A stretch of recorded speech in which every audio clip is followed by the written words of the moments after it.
Hi, this is JJ from Together We Seek, and I'm with Mary today, and she is going to talk about not only her journey and her evolution of the energy work and modality of hypnosis, but she's going to touch a little bit on how she got there and what it is and how it can help people. So thank you, Mary, for joining us. Yes, thank you for inviting me.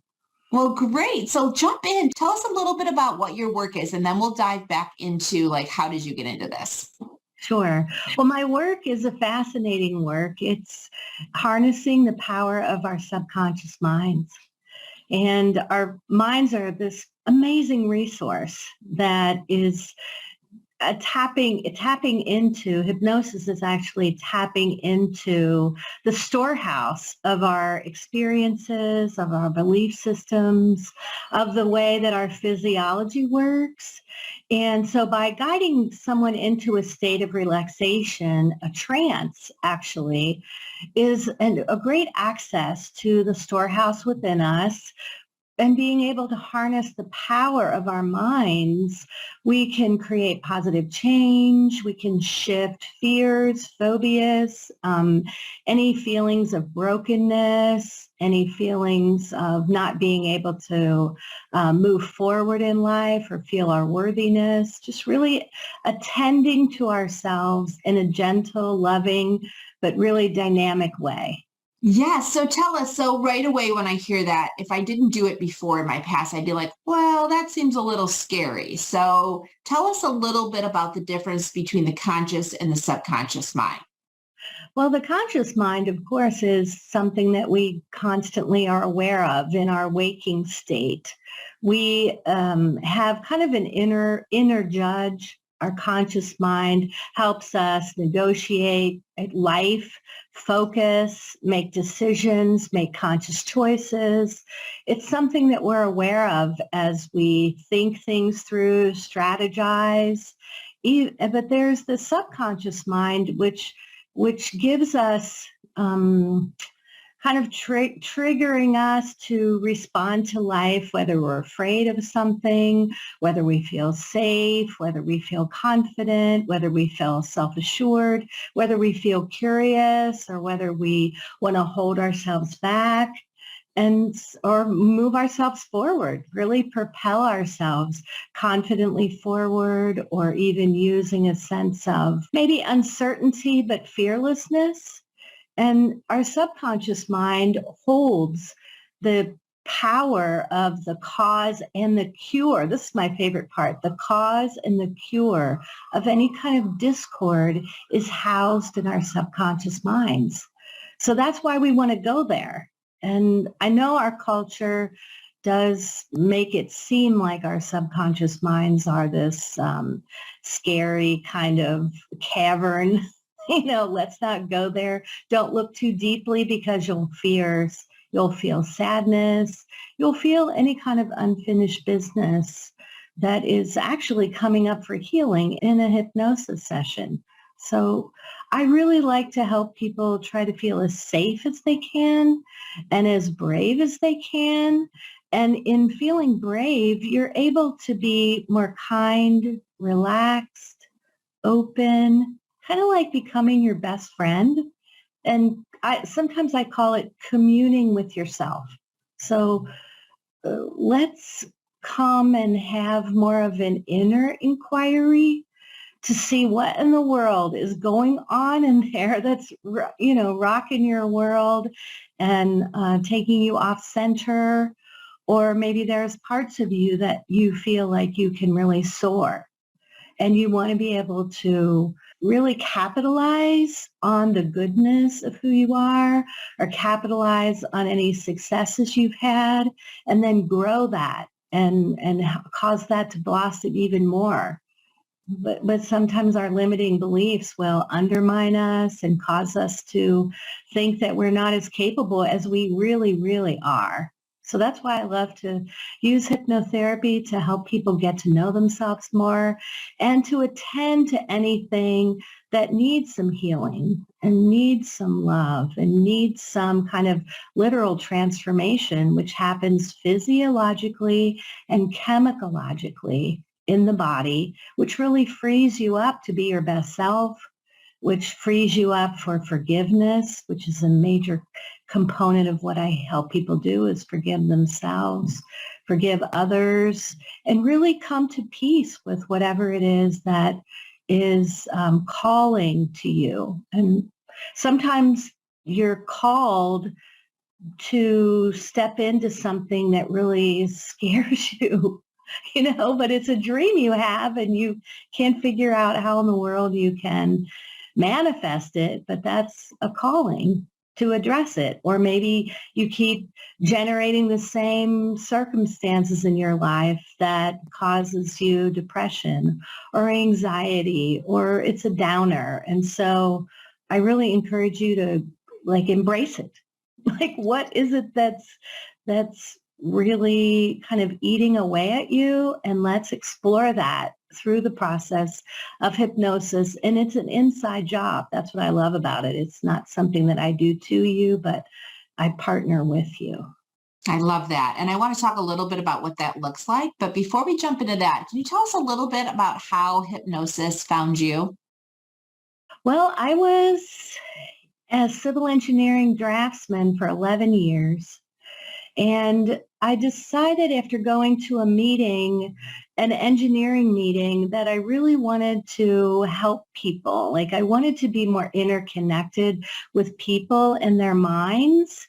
And I went to an actual public hearing for the engineering company. And in the public meeting, there was a lot of unrest and upset. And I decided I feel like I can be a mediator. And that happened one day. And then shortly after that, and I didn't know what to do with that insight, but I just knew that if I had led that conversation, people would be getting along. They would feel heard. They would feel understood. There would be some path to agreement. And shortly after that, a dear friend of mine who was enrolled in hypnotherapy training asked me to become her guinea pig. Can I try this on you, Mary? It's really powerful. And I thought, I don't know. This is just plain old weird. I grew up in a Unity church, and I was very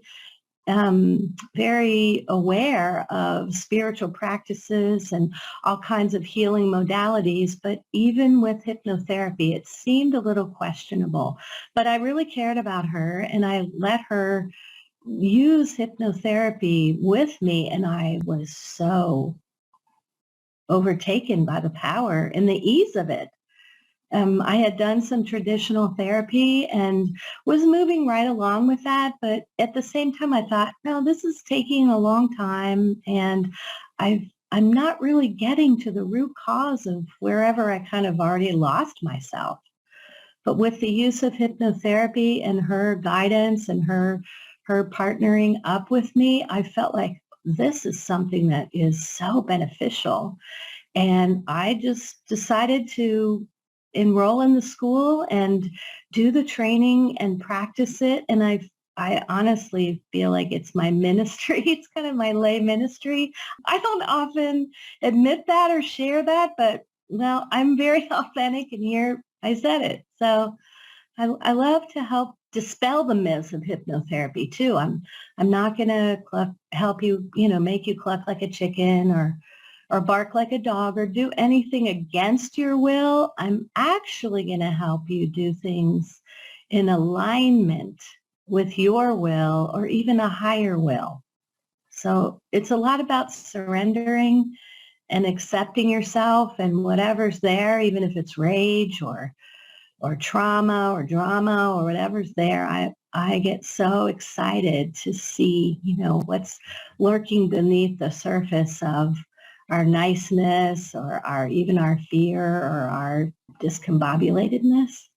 And so that's how I started, was with a friend, and I'm so grateful that she asked me, and I just could feel like it became a calling. And I really like to educate people and help people understand what it really is and then what it really isn't, because people do have some misunderstandings of what hypnotherapy is and how it helps you really get connected with the essence of who you are. And it should be a welcome thing.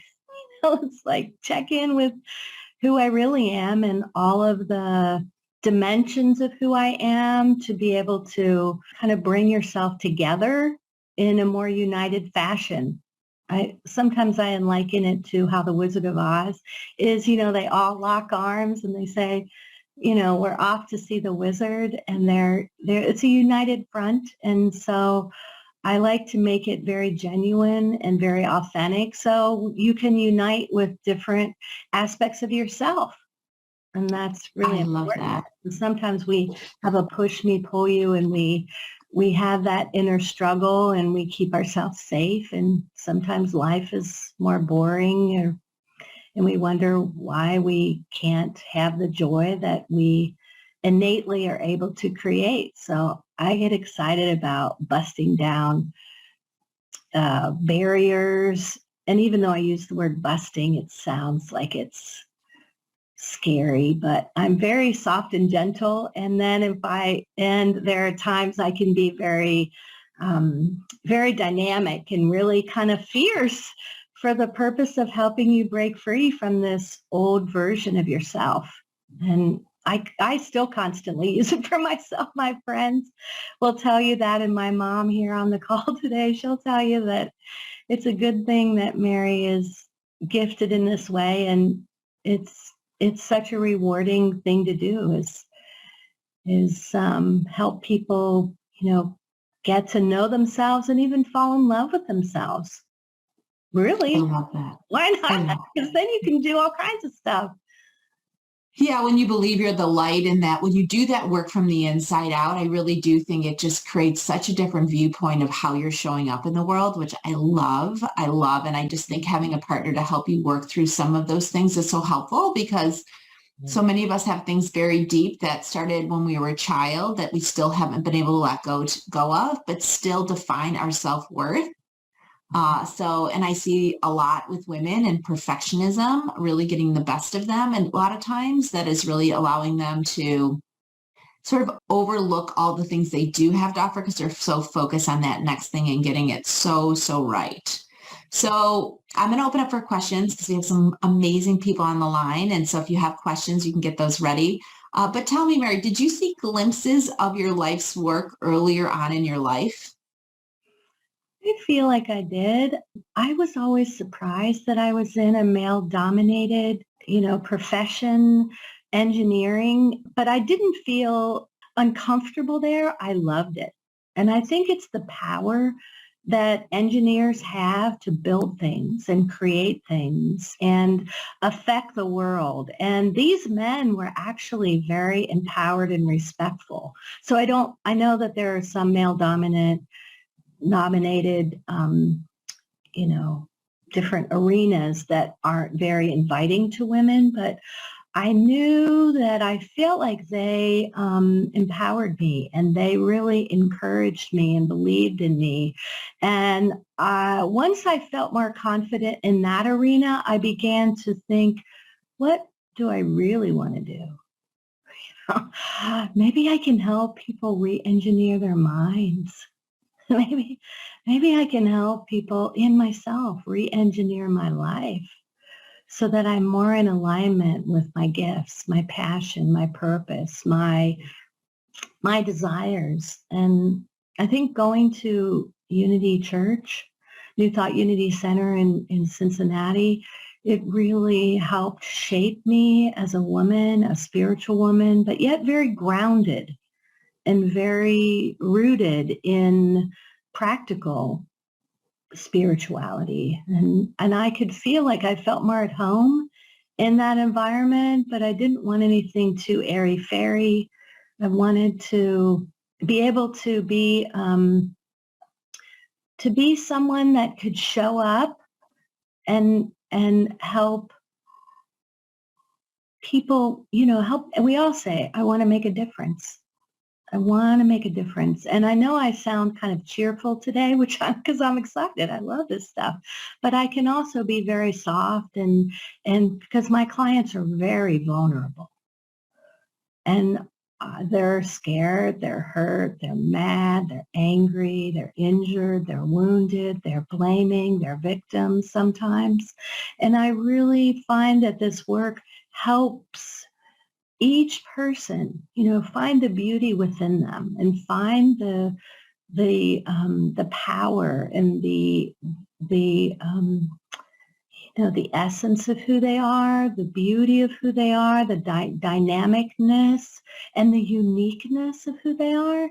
And so I love to show up for stuff like that. Like that's really the heart of the matter. And I think that was part of what drove me young in my younger years, especially. And even though I enjoyed engineering and I still really have a very high technical aptitude, and I love to embrace life in that way and look at life, kind of strategically and tactically. But then I let my heart and I invite my client's heart to lead the way and listen to them intimately, emotionally intimately, which is really the key of what's going on beneath the surface that may need to feel like it needed to be protected, needed to be nurtured into full expression. And so I always, at the end of my day, I'm like, wow, that was really phenomenal. That was precious. And I'll often cry, really, because it's so special what people reveal to me and to themselves.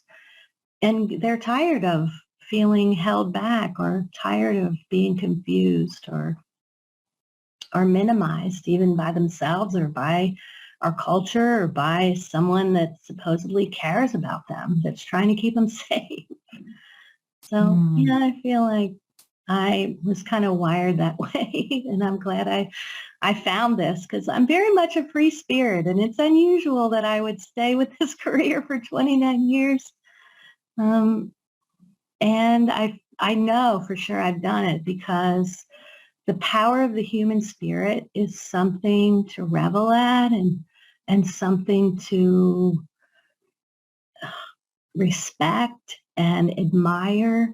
And when my spirit can align with somebody else's spirit, especially when they're hurting or they're dreaming, they're just dreaming about, I know I have this potential, but everything around me is just eating at me, or I'm afraid, or I'm sabotaging myself. I know I'm sabotaging myself, they'll say. And I'll say, well, let's create a whole new trajectory. And let's look at whatever is churning beneath the surface that's eating away at your belief in yourself or whatever pain or injury is there, I had a CEO client the other day tell me that she doesn't think she's very smart. And I said, well, why is that? Thinking you lead this company, you are a dynamo, you are heart-centered, and you are so true to yourself and encouraging to others. Like, I think you're a beautiful balance. She said, well, I didn't win the spelling bee when I was in the 7th grade, and I never got over that. And I said, well, let's regress you back to that disappointing time and see how there can be a healing and a restoration and even a rescuing from that time so that you don't secretly kind of hold a limited view of yourself and you can enjoy your success and you can enjoy the influence that you bring to others and know that you are doing the right work and that you can appreciate yourself deeply without having like a thorn in your side or some kind of a regret that somehow minimizes your enjoyment of the meaning of who you are and what you're doing. So it's amazing how experiences in our past do sometimes we let them define us. And when we run screaming the other way, those experiences can never really bring the gifts and the blessings and the upliftment that I believe those experiences are meant to bring ultimately. So we might as well just, let them do their mighty work in us rather than saying, oh, I fell and I embarrassed myself and, I'm divorced, or I filed bankruptcy, or I told a lie that I haven't forgiven myself for, or, whatever it is. It's important, I think, that we're tender-hearted with one another, no matter if it's hypnotherapy or just friendship or being really present with somebody. That's, I think, all we need is to be heard and affirmed. And hypnotherapy is an awesome tool, an awesome resource and to use. And that's why I call my business Resources Within, because it's about harnessing and just uniting with the resources within us so that we can have this magnificent life and we can express our love and have fun and just do our thing. I don't know if I should say it that way. I love it. It's fun, I guess. You've touched on so many different hurdles that humans go through. And I think everyone probably feels something you've said has resonated with them. Because I feel like this is such a can opener for so many things that really kind of anchor us in ways that we might not want to be anchored. I'm always looking for ways to try to get on the other side of that. And so I'm always looking for tools and techniques. And I just think it's always great to clear out darkness so there's more room for light. Absolutely. Yes. Yes. And sometimes being able to allow that darkness to have a voice and see where it came from and what it's expressing so that it can be calmed and it can be softened and respected. Because if not, it'll just eat, eat away.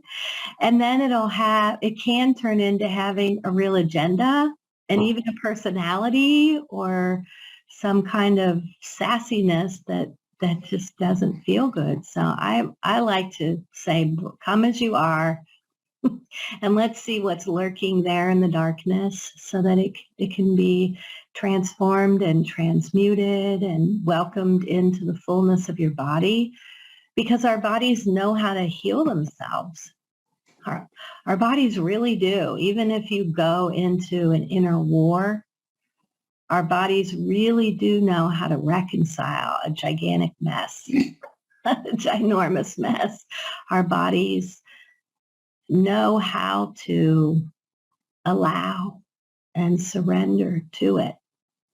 And that's really the beauty, is just creating some quality time and even interviewing the OCD. Right. Where did you come from and why did I adopt this kind of behavior in the first place?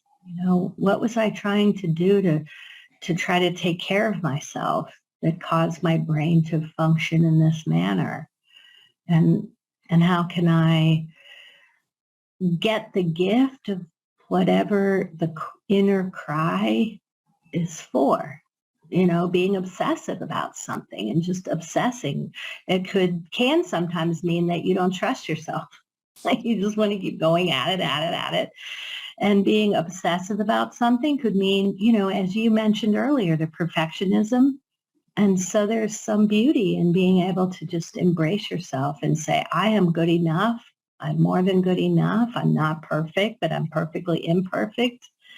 And I'm going to give myself the freedom to show up in the best possible way I can and let that be good enough. And then build on it. So I'm not sure about from the surface how things look all the time. But if you take a deeper dive and you become a friend to yourself and you're willing to be inquisitive and kind of unpack and look at yourself as though you were looking at yourself like under a microscope, you'll have some huge insights about, oh, no wonder I behave this way. Oh, no wonder. Good job, Mary. Good job, Mary. You adopted these these ways of moving through life that may have worked back when I adopted them, or when I hired that part of myself, like to be a bully. I'm not really a bully. Well, I can be a bully, actually. Bully. And sometimes when I hire that part of myself, way back when, I've done that to Joe and bullied Joe. I probably bullied my mom here. I'm not sure. I kind of wanted to say something. I was a client of Mary's, and I had something really bad happen to me in my childhood. And for 56 years, I had nightmares all the time about this. I've been to many other, people, therapists, nothing. I was scared to be hypnotized because you always hear, they're going to make you bark or quack or something, but I was willing to try. So I did. And I walked out of there and I've not had one nightmare again. So I can honestly say she is really excellent. She changed my whole life, and I'm 72. And for 56 years, I had this problem. And sometimes it still makes me cry a little bit, but she's really great. Thank you. Thank you, Joe. I love being present with people and listening and going right there to the whatever it is, the inner explosion, the unforgivable that we're there to. And she's right there too. I mean, she is right with you too. And I think that is what makes a difference. You almost feel like she's right there at the time. She feels your energy. And even as her patient, I felt her energy, and I think that helped. So sometimes I'll even speak on behalf of the client if they're really racked with fear, or they're just angry, or they're sad or grieving. Even just grief is one of the biggest surprises in my career, to see how grief can be so widespread. Grief can just take someone down for years and create physical ailments. It can create psychological disturbances, sleep disorders, physiological imbalances. It's profound what grief can do. And so I'll often cry. And sometimes I'll even act as an advocate, for or against the client, to try to get them to embrace the fullness of what it is, to really move all the way through it, not be left hanging out in whatever it is that's there that is so tender. And I love doing it so that we can have more fulfillment and more joy and just more peace of mind, like in your brain and in your body, in your mind and spirit. Like, that's priceless. It's cool. And I love that I get to do that day in and day out. And piece by piece, I do that with people. And that's one of the reasons why I've learned and decided and learned to do a 3-hour session. So every session of mine, except in some unique circumstances where I'll do a 2-hour session, but I do a 3-hour-long session each time. And it really creates all kinds of space for people to really listen and be guided into the state of relaxation.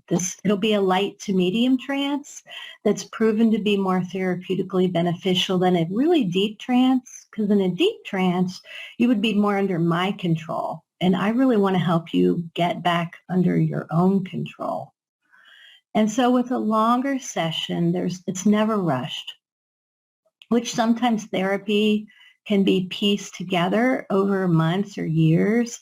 And I've really have just seen through facilitating sessions for all these years that people need some time, to create a scene, to let a scene unfold from within themselves, to be able to address whatever it is that is profound or loud or even soft or silent, whatever it is, just to be there and be real and be loving and kind, and but really like a rescuer, rescuing yourself from that, and a deep, intimate listener. And so I do a 3-hour session, and in that time, you can move all the way through whatever it is, the different dimensions of yourself and the different levels of awareness and the different experiences that all make up the puzzle of whatever is there for you, whatever is real and present, and whatever's there. I'm always fascinated with the complexity, but don't let the complexity scare you, but to welcome the different layers, the different emotions, to not let them scare you, but to let them be present. Like, bring them on out, let them hang out, let them show up, to be able to paint the picture of whatever's not been able to be allowed to be shown or spoken about or even thought about or felt. Sometimes we want to push those feelings way down.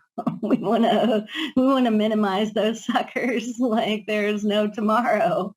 And maybe that's why they say, we want there to be a tomorrow. That's better. And so I give them lots of space and lots of room to receive whatever's there. And that can easily happen in a 3-hour time block. And there are plenty of my clients that receive exactly what they're really wanting and needing in the 3-hour session. And yet there are other clients where I'll suggest, and even they'll suggest, once they learn that I do 3-hour sessions in a 3-session package, or I have 6 3-hour sessions. And in that time, you can address all kinds of things from your past, your present, your future, even so far in the past as past life regression, which is something hypnosis is really known well for. And being able to to demand your wellness no matter what.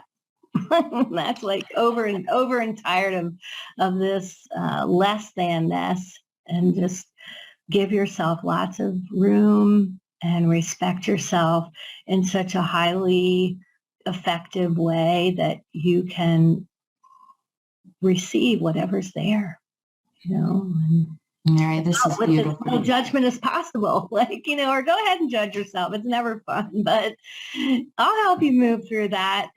Oh, Mary, this is just fantastic. And I just love your approach. I love your honesty and your authenticity, and I love your experience. 29 years of doing this, if you're going to consider working through your insides, I think going with somebody that has the experience to help you move through these things, because as many have mentioned, they're not easy. Some of these things we've been burying deep and sometimes control us. It's not easy energy to work with. And so having somebody that has the experience to guide you all the way through is really important, and somebody that I would recommend that has that ability, because we all know people that have gone to people that maybe get them halfway through, or they have to go multiple times, or they stop when it's too early and the energy doesn't really release. So I think that's amazing. I want to thank you for joining us, and anyone can find you in the community at togetherweseek.online, but also Mary's website is resourceswithin.com, which she has a profile, so you'll easily be able to click through.